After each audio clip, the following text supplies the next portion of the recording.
The morning sun painted the village of Adamako in shades of gold and amber. Amara sat outside her mud brick house, shelling groundnuts into a calabash bowl. Her fingers moved automatically, a rhythm learned over 53 years of life. But her eyes were fixed on the dirt road that led into the village, waiting. Every Saturday, her son Kwame visited. Like clockwork, he would appear at 10 in the morning, bringing her favorite things, smoked fish from the market, sometimes a new wrapper cloth, always a smile that reminded her why she had sacrificed everything for him. But today was different. Today, he was bringing her. Amara's jaw tightened as she thought about the girl who had stolen her son's heart. Esi. The name tasted bitter in her mouth. 3 months ago, Kwame had announced he was getting married. No consultation, no proper introduction, just a simple statement that changed everything. Mama, I've found the woman I want to marry, he had said, his eyes shining with foolish love. Amara had smiled then, hiding the ice that formed in her chest. She had raised Kwame alone after his father died in a fishing accident when the boy was only 6. She had sold her gold earrings to pay for his school fees. She had gone hungry so he could eat. She had worked in other people's farms until her hands bled and her back bent like an old tree. And for what? So some village girl could sweep in and steal him away? The sound of footsteps made Amara look up. There they were, Kwame tall and handsome in his good shirt, and beside him, Esi. The girl was beautiful, Amara had to admit. Her skin was smooth like polished mahogany, her eyes bright and intelligent. She wore a modest blue dress that showed the small swell of her belly. 4 months pregnant, unmarried, and already making demands. Mama, Kwame called out, waving. His smile was wide and genuine, the same smile he had given Amara every day of his childhood. But now that smile was shared with someone else. Welcome, Amara said, standing up. She forced warmth into her voice. I've been waiting. Esi approached and knelt before Amara in the traditional greeting. Good morning, Mama. Thank you for having us in your home.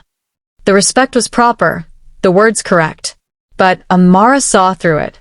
This girl was playing a role, pretending to be humble and obedient. But Amara knew better. She had seen girls like Esi before, pretty things who use their beauty and their bodies to trap men, to secure a comfortable life. Stand up, child, Amara said, helping Esi to her feet. You're carrying my grandchild. You shouldn't be kneeling. Kwame beamed at this gesture. See, Esi? I told you Mama would be happy about the baby. Happy? Amara wanted to laugh. This baby was a chain, locking Kwame to this girl forever. But she kept smiling, kept playing her part. They went inside the house, where Amara had prepared a simple meal of boiled yam and garden egg stew. As they ate, Kwame talked about his plans. Mama, I've been saving money from the mechanic shop. In 2 months, I'll have enough to rent a small house in town. 2 rooms, nothing fancy, but enough for Esi and me to start our life together. The yam turned to dust in Amara's mouth. You're moving out? Not far, Mama. Just to town. It's only a 30-minute walk. And we'll visit every weekend, I promise. Esi reached across and touched Amara's hand. We want you to be part of our lives, Mama. You're Kwame's mother, and soon you'll be grandmother to our child. We're family. The touch felt like a snake's skin, cold and dangerous. Amara pulled her hand away gently, pretending to reach for more water. After lunch, Kwame went to fix a neighbor's bicycle, leaving the 2 women alone. An awkward silence filled the small room. Esi stood by the window, looking out at the compound. You don't like me? Esi said suddenly. It wasn't a question. Amara's heart skipped, but her face remained calm. Whatever do you mean? I understand. Esi turned to face her, and Amara was struck by the intelligence in those eyes. This was no simple village girl. You raised Kwame alone. You gave him everything. And now I'm taking him away. Any mother would feel the same. You're not taking him anywhere, Amara said, her voice sharper than intended. He's choosing to leave. Is there a difference? Esi asked softly. Before Amara could answer, Kwame returned, and the moment passed. But as she watched them leave that evening, Walking hand in hand down the dusty road, Amara felt something dark and terrible growing in her heart. That night, she couldn't sleep. She lay on her mat, listening to the crickets and the distant drums from a funeral in the neighboring village. Her mind kept circling back to one thought. She was losing Kwame. Everything she had worked for, everything she had sacrificed, it was all slipping away. And for what? For a pretty face and a swollen belly? No. She couldn't let this happen. The idea came to her slowly, like a whisper from the shadows. There were ways to make people sick. Nothing permanent, just enough to send ESI back to her family for a while. Just enough to remind Kwame that his mother was the one who truly loved him, who would always be there for him. Amara sat up, her heart pounding. Was she really thinking about this? About hurting someone? But then she remembered ESI's words. Any mother would feel the same. Yes, Amara thought. Any mother would protect her child, even from a beautiful trap disguised as love. The next morning, Amara walked through the village to the edge where the old healer, Mama Kosi, lived. The woman was ancient, with cloudy eyes and skin like dried leather. She knew things, herbs that healed and herbs that harmed. I need your help, Amara said when they were alone in the dim hut that smelled of dried plants and smoke. Mama Kosi studied her with those cloudy eyes that seemed to see more than they should. What kind of help? Amara hesitated, then whispered, something to make a person sick. Not badly, just uncomfortable. Sick enough to go home for a while. This is about your son's woman. Again, not a question. The old woman knew everything. Please, Amara begged. I just need time. Time to make Kwame see sense. Mama Kosi was silent for a long time. Finally, she shuffled to a dark corner and returned with a small pouch made of old leather. Inside was a gray powder that smelled like bitter roots and decay. One small pinch in her food. No more than that. The old woman's voice was stern. It will make her very sick for 3, maybe 4 days. But she will recover. Do you understand? Only one pinch. Amara nodded, paid the woman with coins she had saved, and left quickly before she could change her mind. As she walked home, the pouch felt heavy in her pocket. Heavy like guilt, heavy like sin, but also heavy like hope. Hope that she could fix this, that she could get her son back. She didn't notice Mama Kosi watching from her doorway, shaking her head slowly. Foolish woman, the old healer muttered, playing with fire and thinking she won't get burned. The ancestors were watching, Mama Kosi knew, and they never forgot. Sunday morning arrived bright and hot. Amara woke before dawn, as she always did, and began preparing for the weekly family dinner. This tradition had started when Kwame was a boy, just the two of them sharing a simple meal after church. Now it included ESI, and soon it would include the baby. Unless Amara did something about it. The leather pouch sat hidden in her room, calling to her like a demon whispering promises. All morning, as she worked in the kitchen, she debated with herself. Could she really do this? Put poison, even temporary poison, in another person's food? But every time doubt crept in, she remembered the way Kwame looked at ESI. The way he touched her belly with such tenderness, such joy. That used to be Amara's joy, Amara's place in his heart. Now she was being pushed aside, replaced by a woman he had known for less than a year. By noon, the food was ready. Amara had prepared Kwame's favorites, pepper soup with goat meat, jollof rice cooked with tomatoes and spices until it glowed red, fried plantains golden and sweet, and contomaire stew with smoked fish. The aromas filled the small house, making her stomach growl despite her anxiety. She had set out 3 bowls for the pepper soup, arranging them on the wooden table. She knew exactly where each person would sit. Kwame always sat on the left, ESI on the right, and Amara in the middle. ESI's bowl would be the one on the right side of the table. Amara's hand trembled as she pulled out the leather pouch. The gray powder looked so innocent, like ground pepper or ash. She glanced toward the door, making sure no one was coming, then carefully sprinkled a tiny amount into ESI's bowl of soup. Just as she was about to put the pouch away, a thought struck her. What if it wasn't enough? Mama Kosi had said 1 pinch, but the old woman was always cautious. Maybe a little more would work faster, get ESI out of the picture sooner.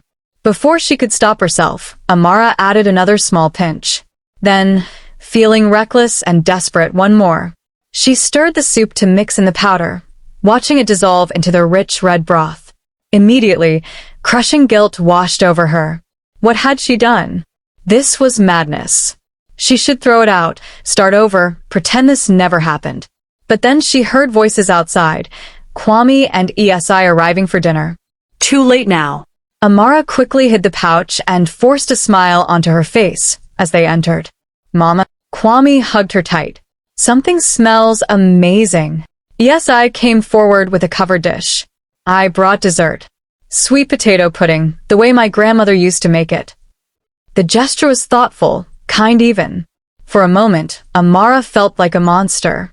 But then ESI placed her hand on Kwame's arm with such casual ownership, and Amara's resolve hardened. How lovely, Amara said. Let's eat before the food gets cold. They settled around the table, and Amara's heart began to race. This was it. Any moment now, ESI would eat the poison soup and— Wait, Kwame said suddenly. Uncle Kofi is coming. What? Amara's blood turned to ice. I saw him on the road. I invited him to join us. There's enough food, right? Before Amara could respond, footsteps sounded outside, and Kofi appeared in the doorway. He was Amara's late husband's brother, a kind man of 60 with a gentle smile and strong hands that had helped Amara fix her roof, tend her garden, and 1,000 other things over the years since his brother died. Good afternoon, everyone. Kofi greeted them warmly. Kwame said there was food, and I never refuse Amara's cooking. Of course, Uncle, sit down, Amara said weakly. Her mind was spinning. There were only 3 bowls of soup, and one was poisoned. What should she do? I'll get another bowl from the kitchen, ESI offered, standing up. No, you sit, Kofi said, waving her down. You're pregnant, you should rest. I'll just share from one of these. He reached for the bowl on the right. ESI's bowl, the poison one. Uncle, wait. Amara started, but Kofi had already ladled a generous portion into his plate. Actually, Kwame interrupted. That's for ESI. Here, Uncle, take mine. I'll get a fresh bowl. Kofi laughed. Nonsense, there's plenty here. Look how much she served. He took another large scoop before Amara could stop him. Amara sat frozen, watching in horror as Kofi brought the first spoonful to his lips. She wanted to scream, to knock the bowl from his hands, but how could she explain? What would she say? Delicious, Kofi declared, smacking his lips. Amara, you've outdone yourself. The meal continued, but Amara couldn't eat. She pushed food around her plate, her stomach churning with fear. How much powder had she put in that bowl? She couldn't remember exactly. And Kofi was an old man, his heart probably not as strong as a young woman's. Conversation flowed around her. Kwame talking about his work, ESI sharing stories about preparing for the baby, Kofi offering advice on fatherhood. Normal, happy family talk. But all Amara could hear was the pounding of her own heart. Kofi ate heartily, finishing his entire portion and even asking for seconds. Are you sure you're feeling well, Mama? ESI asked, noticing Amara's pale face. You've barely touched your food. Just a headache, Amara lied. I'll be fine. After dinner, they sat outside in the compound, enjoying the cool evening breeze. Kofi seemed perfectly fine, laughing and joking as always. Maybe the powder was too old, Amara thought desperately. Maybe it had lost its potency. Please, she prayed silently. Please let him be okay. As the sun began to set, Kofi stood to leave. Thank you for the wonderful meal, Amara. My stomach is full and my heart is happy. He walked across the compound to his small hut on the other side. Amara watched him go, relief flooding through her. He was fine. Everything was fine.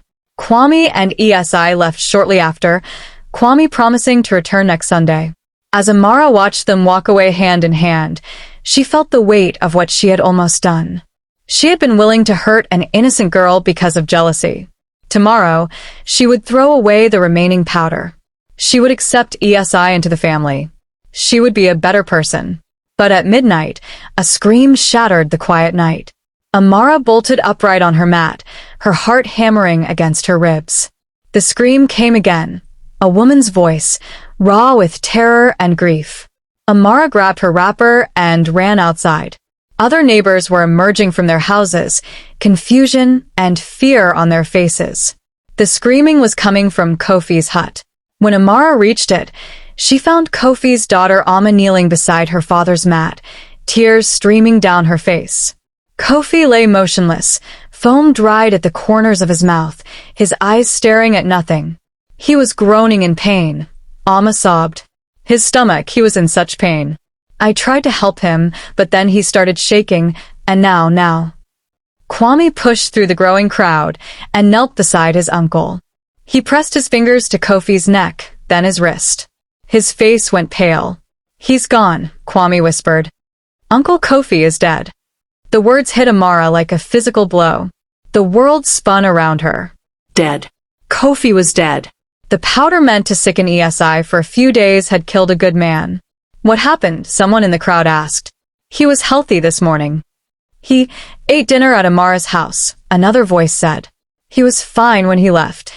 All eyes turned to Amara. She stood there, unable to speak, unable to move. Through the blur of shocked faces, she saw ESI watching her. The young woman's face was unreadable, but her eyes, there was something in her eyes that made Amara's blood run cold. Something knowing. The village gathered for Kofi's funeral 3 days later. The drummers played their mournful rhythms while women wailed and men stood with heads bowed. Kofi's body, wrapped in white funeral cloth, lay in the center of the compound as the chief performed the traditional rites. Amara stood apart from the crowd, unable to join in the collective grief. Her sorrow was different, poisoned by the terrible secret she carried. Every time someone spoke about Kofi's kindness, his generosity, his gentle spirit, it was like a knife twisting in Amara's gut. She had killed him, not with her own hands, but with her jealousy, her selfishness, her desperate need to hold onto her son. The village chief, a wizened man with tribal marks on his cheeks, had called for an investigation. In the modern cities, they might have performed an autopsy, but here in Adamako, such things were expensive and required traveling to the district hospital. Instead, the chief had consulted with Mama Kosi. When Amara heard this, terror gripped her heart. Would the old healer expose her? But when Mama Kosi examined the body and asked questions about Kofi's final hours, she simply declared that he had died of a sudden heart failure.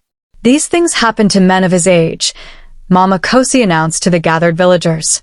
His heart simply gave out. There is nothing suspicious here. Relief flooded through Amara, followed immediately by deeper guilt. Mama Kosi was protecting her, but at what cost? The old woman knew the truth, and now she was complicit in covering up a death. After the examination, Amara tried to approach Mama Kosi, to thank her or explain or something, but the old healer turned away, disappearing into the crowd without a word. The funeral continued with speeches and prayers. Kofi's children spoke about their father's life, his love for his family, his dedication to the community. Each word was another weight on Amara's soul. Kwame stood to speak, his voice thick with emotion. Uncle Kofi was like a second father to me. After my father died, Uncle Kofi taught me how to fix bicycles, how to plant yams, how to be a man. He was always there when we needed him. Amara watched her son's tears and wanted to die. She had taken this good man from the world, from his children, from Kwame. As the crowd began to disperse after the burial, ESI appeared at Amara's side. Mama, we need to talk, she said quietly. Alone. Amara's heart nearly stopped. Did ESI know? Had she figured it out? They walked to a quiet spot behind Amara's house, out of sight from the other mourners. I know what you did, ESI said without preamble. Amara's legs nearly gave out. She grabbed the wall for support. What? What are you talking about? I saw you that Sunday. In the kitchen. I came in early to help, and I saw you put something in the soup bowl. Don't lie to me. ESI's voice was hard now, all pretense of respect gone. I know you put something in that soup. It was meant for me, wasn't it? but Uncle Kofi ate it instead.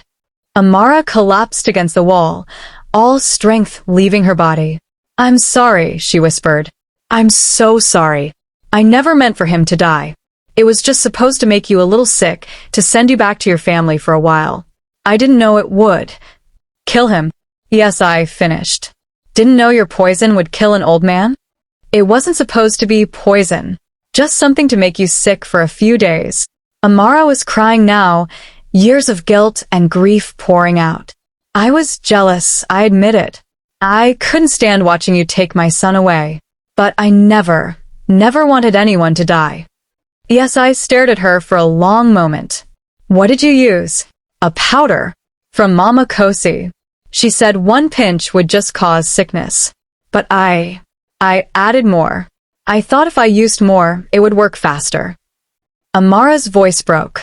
"I killed him." "Oh God, I killed him." "Yes," I said simply. "You did." The blunt words hit Amara like a slap. She sank to the ground, her hands covering her face. "What are you going to do? Will you tell Kwame?" "The chief." Yes, I was quiet for so long that Amara finally looked up. The young woman's face was thoughtful, calculating. "I should tell them." "Yes," I said finally. "A man is dead. His family deserves justice. You deserve punishment." "Please," Amara begged. "Please, I know I don't deserve mercy, but think of Kwame. This would destroy him. His mother a murder? He would never recover. You should have thought of that before you tried to poison me." I know, and I will regret it every day for the rest of my life. But please, don't take his mother from him. Don't make him choose between his wife and his mother." Yes, I crouched down so she was eye level with Amara. "You're right. It would destroy Kwame to know what you did. And the baby I'm carrying, your grandchild, would grow up knowing their grandmother was a killer." Hope flickered in Amara's chest. "Then you won't tell?" "I didn't say that." ESI stood up, brushing dust from her dress. "I need to think about this. About what to do with you." "What do you mean?" But ESI just walked away, leaving Amara kneeling in the dirt behind her house, terrified of what the young woman might decide. That night, Amara couldn't sleep. Every time she closed her eyes, she saw Kofi's face. She imagined him in pain, clutching his stomach, the poison burning through his system. She imagined his daughter finding him, the grief and confusion. And it was all Amara's fault. The next morning, ESI came to visit. Alone. "Where's Kwame?" Amara asked nervously. "At work." ESI sat down uninvited. "I've made my decision." Amara held her breath. "I'm not going to tell anyone what you did," ESI said. Relief flooded through Amara, so intense it made her dizzy. "Thank you. Thank you so much. I promise I'm not finished." ESI's voice cut through Amara's gratitude like a blade. "I'm not telling anyone because I don't want to hurt Kwame. But make no mistake, this is not forgiveness. This is not mercy." "Then what is it?" ESI leaned forward, her eyes hard. "This is me taking control. You tried to remove me from Kwame's life, and you failed. Now I'm going to make sure you understand exactly what that failure cost you." "I don't understand." "You will." ESI stood up. "From now on, things are going to be different. You wanted to be the only woman in Kwame's life? Well, now you're going to watch as I become the only woman who matters to him. And there's nothing you can do about it." "What are you going to do?" ESI smiled, and it was the coldest smile Amara had ever seen. Nothing dramatic. Nothing obvious. Just small things. Little words here and there, tiny suggestions, gentle reminders of how difficult you've been, how jealous, how unwelcoming. Kwame loves you, but he loves me too. And when a man has to choose between his difficult mother and his sweet, patient wife. "No," Amara whispered. "Please don't do this." "You did this," ESI corrected. "You started this war. I'm just going to finish it. And the beautiful part? If you try to defend yourself, if you try to turn Kwame against me, you'll have to explain why you're so desperate. You'll have to tell him what you did. And then you'll lose him forever and probably go to prison." Amara realized the trap she was in. ESI held all the power now. The secret was a chain around Amara's neck, and ESI held the other end. "This isn't fair," Amara said weakly. "Fair?" ESI laughed bitterly. "You tried to poison me. You killed an innocent man. And you're talking to me about fair?" With that, ESI left, leaving Amara to contemplate the prison she had built for herself. The weeks that followed were torture for Amara. True to her word, ESI began her campaign, subtle, clever, and completely invisible to Kwame. It started small. Kwame would visit, and ESI would mention casually, "Your mother seemed tired last week. I hope she's eating properly. She barely touched the food we brought." Kwame, concerned, would press Amara about her health. When Amara insisted she was fine, ESI would look worried and say nothing, but the implication hung in the air. Amara was hiding something, being difficult. Then came the stories. "Your mother told me not to help in the kitchen," ESI would say, her voice sad. "She said I don't know how to cook properly. I'm trying so hard to make her like me, but nothing I do is good enough." "That's not true," Amara would protest. "I never said that." But ESI would just look hurt, and Kwame would give his mother a disappointed look. "Mama, why can't you just accept ESI? She's trying so hard." The worst part was that sometimes ESI's claims were based on truth. Amara had been critical, had made dismissive comments, had treated ESI coldly. Now all of those past actions were being used against her, twisted into evidence of a mean-spirited mother who couldn't accept her son's happiness. Amara couldn't defend herself. Every time she tried to explain, to give her side of the story, she bumped up against the terrible secret. Why was she so desperate to maintain her relationship with Kwame? Why did she care so much what ESI said about her? Because she was guilty. Because she had tried to poison ESI and accidentally killed Kofi. Because ESI held her life in her hands. The Sunday dinners became uncomfortable. Kwame would arrive late, making excuses. He stopped bringing gifts for Amara. He barely looked at her when they talked. The warmth that had always existed between mother and son was cooling, freezing into something distant and polite. One Sunday, they didn't come at all. Amara waited all day, the food growing cold on the table. Finally, as the sun set, she walked to their house in town. She found them preparing their own dinner, laughing together in their small kitchen. "Mama," Kwame looked surprised. "I'm sorry, I thought I told you we couldn't make it today." "You didn't," Amara said quietly. "Oh." Kwame looked uncomfortable. "Well, ESI hasn't been feeling well, and we thought it was better to stay home." Amara looked at ESI, who was glowing with health, stirring a pot and humming softly. The younger woman met her eyes and smiled, a sweet, innocent smile that said everything. "I'm winning." "I brought food," Amara said, holding up the basket she had carried from the village. "That's kind of you," Kwame said, but he didn't invite her to stay. "We've already started cooking, but we'll have it tomorrow." "Thanks, Mama." It was a dismissal. Amara stood there, unsure what to do. This was her son, the boy she had raised, who had once clung to her skirts and cried when she left him even for an hour. Now he was turning her away. "Kwame, can we talk?" Amara asked. "Alone?" Kwame glanced at ESI, who nodded graciously. "Of course, Mama. Let's walk." They walked through the town's dusty streets, past the market stalls closing for the day, past children playing in the fading light. Amara searched for words, for some way to bridge the growing gap between them. "You seem distant lately," she finally said. "I've been busy, Mama. Work, the new house, preparing for the baby." "It's more than that. You barely talk to me anymore. You didn't even tell me you weren't coming for dinner." Kwame stopped walking and turned to face her. "Mama, I'm going to be honest with you. ESI told me some things. About how you've treated her. The things you've said." "What things?" Amara's heart raced. "That you told her she wasn't good enough for me. That you said the baby probably wasn't even mine. That you've been cruel and unwelcoming from the start."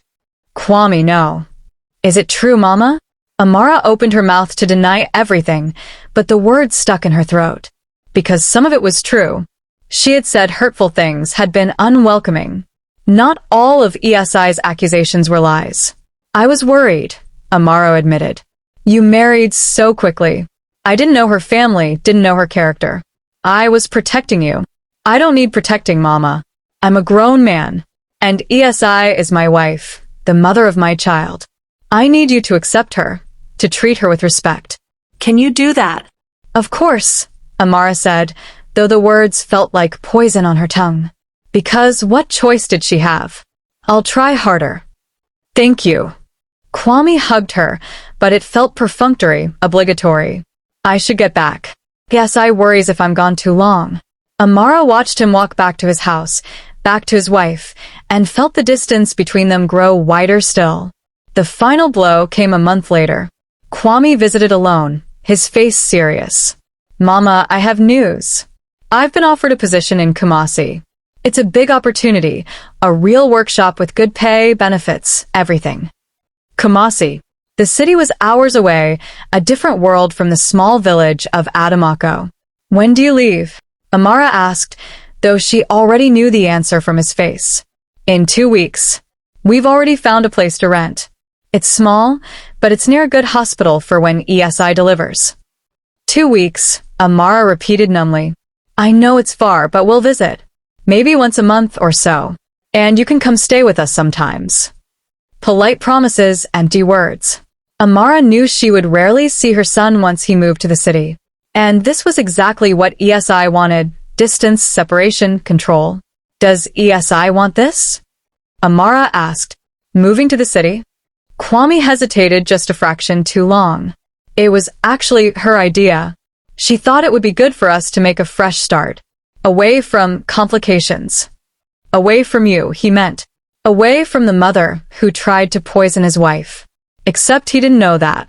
He just thought Amara was difficult, jealous, unwelcoming. All the things ESI had carefully planted in his mind. I see, Amara said. You're not happy, Kwame observed. I'm happy if you're happy, Amara lied. I'll miss you. I'll miss you too, Mama. But even as he said it, Kwame was already thinking about his new life, his new start. Amara could see it in his eyes. After he left, Amara sat alone in her house, surrounded by the silence of her defeat. ESI had won. Completely, thoroughly, brilliantly won. And the worst part? Amara had handed her the weapons herself. Moving day came too quickly. Amara helped pack Kwame's belongings into the truck that would take them to Kumasi, even though every box felt like a piece of her heart being torn away. ESI supervised with a hand on her swollen belly, 7 months pregnant now, glowing and triumphant. She was polite to Amara, even kind, which somehow made everything worse. The young woman could afford to be gracious now that she had won. Thank you for your help, Mama. ESI said as the last box was loaded. We couldn't have done this without you. The false gratitude was like acid. Amara just nodded, not trusting herself to speak. Kwame hugged his mother goodbye. I'll call when we get there. And we'll visit soon, I promise. Take care of yourself, Amara whispered, holding him tight. Both of you. She watched the truck drive away, dust rising in its wake, until it disappeared completely. Then she walked back to her empty house and sat in the silence. Days turned into weeks. Kwame called occasionally, his voice distant and distracted. He was busy with a new job, busy helping ESI prepare for the baby, busy with his new life. The Sunday dinners ended completely. The weekly visits Kwame had promised never materialized. There was always an excuse. Work was demanding, ESI was tired, the baby was coming soon, maybe next month. Amara tried to visit them in Kumasi once, making the long journey by bus. But when she arrived unannounced at their small apartment, ESI's face had hardened. You should have called first, Mama. Kwame is working late today. And I have a doctor's appointment. I can wait, Amara offered. Actually, we have plans tonight. Some friends are coming over. Maybe next time you could let us know you're coming. The message was clear. You're not welcome here. Amara made the long journey back to the village, defeated. The baby came in December, a healthy boy with Kwame's eyes. They named him Kofi. When Amara heard the name, she felt like she'd been stabbed. Kofi, named after the man she had killed. Was this ESI's doing? a reminder of Amara's crime, a weight she would carry every time she said her grandson's name. Kwame brought the baby to visit when he was a month old. Amara held her grandson, this tiny perfect creature, and felt both overwhelming love and crushing guilt. This child bore the name of the man Amara had murdered. "He's beautiful," Amara whispered, tears streaming down her face. "Don't cry, Mama," Kwame said, misunderstanding her tears. "You're a grandmother now. This is a happy day." But it wasn't happy, because as Amara held little Kofi, she saw ESI watching her with that knowing smile. The name was definitely intentional, a permanent reminder of what Amara had done. The visits became more infrequent. Once every 2 months, then every 3. Kwame would call on holidays, send money for Amara's living expenses, but the warmth was gone. He was dutiful but distant, a son fulfilling obligations rather than expressing love. Amara would ask about the baby, and Kwame would share brief updates. Kofi was crawling now. Kofi said his first word. Kofi took his first steps. Milestones that Amara should have witnessed, but only heard about secondhand. One day, a year after they moved to Kumasi, Kwame called with news. "Mama, ESI is pregnant again. We're having another baby." "That's wonderful," Amara said, trying to sound enthusiastic. "Congratulations. We were thinking, since we're expanding the family, maybe it's time to build our own house. There's land available near my work. We're going to settle permanently in Kumasi." Permanently. The word hung between them like a death sentence. "What about the village?" Amara asked. "What about visiting?" "We'll still visit, Mama, but less frequently. Life is here now. Our future is here." After the call ended, Amara sat in her empty house and finally understood the full extent of ESI's revenge. The young woman hadn't just taken Kwame away. She had systematically dismantled Amara's entire life, brick by brick, until nothing remained but loneliness and guilt. And the genius of it was that Kwame had no idea. He thought his mother was difficult, that the distance was necessary, that he was building a healthy, independent life. He didn't know he was a weapon ESI had wielded with precision and patience. Amara walked to her kitchen and stared at the pot where she had stirred poison into soup 2 years ago. The pot was clean now, used for regular meals, but Amara could still see the ghost of that terrible day. She had wanted to remove ESI from her life. Instead, she had removed herself from Kwame's. She had tried to poison ESI's happiness. Instead, she had poisoned her own future. She had killed a good man and gained nothing but guilt and isolation. The months continued to pass. Amara grew older, more bent, more alone. The other women in the village pitied her. The grandmother who never saw her grandchildren, the mother whose son had moved away and forgotten her. If only they knew the truth. Sometimes, late at night, Amara considered confessing, going to the chief, admitting what she had done, accepting whatever punishment came.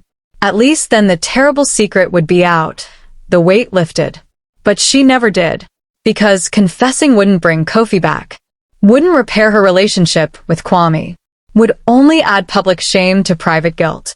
2 years after they moved to Kumasi, Kwame and ESI came to visit with both children, Kofi, now a toddler, and baby Alma. Amara barely recognized her own son. He looked prosperous, wearing nice clothes, driving a car instead of taking the bus. They stayed for 3 hours. Polite, distant, checking a box, visited mother, duty fulfilled. As they were leaving, little Kofi, who didn't know Amara, barely remembered her from previous visits, started crying. "I want to go home," the child wailed. "I don't like it here." Home. To Kofi, home was Kumasi. This village, Amara's house, was just a strange place where a strange old woman lived. After they left, Amara finally broke. She collapsed in her compound and wept, for Kofi who had died, for Kwame whom she had lost, for the grandmother she would never truly be, for the lonely future stretching ahead of her. That evening, as the sun set over Adamako, Amara made a decision. She walked to Kofi's grave, marked by a simple stone near the edge of the village. "I'm sorry," she whispered to the grave. "I'm so sorry. I was jealous and foolish and cruel. I tried to hurt someone and ended up killing you instead. There's no forgiveness for that, I know. But I wanted you to hear me say it. The grave, of course, offered no response. The dead don't forgive or condemn. They just remain silent witnesses to the sins of the living. Amara sat beside the grave as darkness fell, and for the first time since that terrible Sunday, she felt a small measure of peace. Not forgiveness, she didn't deserve that. But acknowledgement. She had spoken her crime aloud, admitted her guilt, even if only to a silent stone.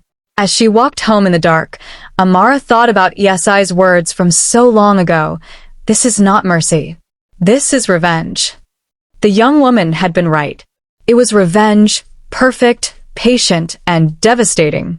Esai had taken everything from Amara without ever revealing the truth, without ever letting Kwame know what his mother had done. And in a twisted way, it was justice. Amara had tried to poison someone's life, and her own life had been poisoned in return. She had tried to separate a wife from her husband, and found herself separated from her son. The poison she had put in that soup 2 years ago was still working, still destroying, still killing. Not bodies now, but relationships, happiness, peace. Some poisons don't need to be swallowed to be deadly. Some poisons live in secrets and guilt, in jealousy and revenge. And those poisons can last a lifetime. Amara climbed onto her sleeping mat that night, alone in her house, and stared at the ceiling. Somewhere far away in Kumasi, Kwame was tucking his children into bed, kissing Esai goodnight, living a life that had no room for a bitter old woman who had tried to destroy it all. And as Amara closed her eyes, she understood the final truth. She hadn't just poisoned Kofi's soup that Sunday afternoon. She had poisoned her own future, her own happiness, her own soul. And unlike the powder from Mama Kosi, this poison had no cure. The ancestors were watching, as Mama Kosi had warned. And they never forgot. Neither would Amara.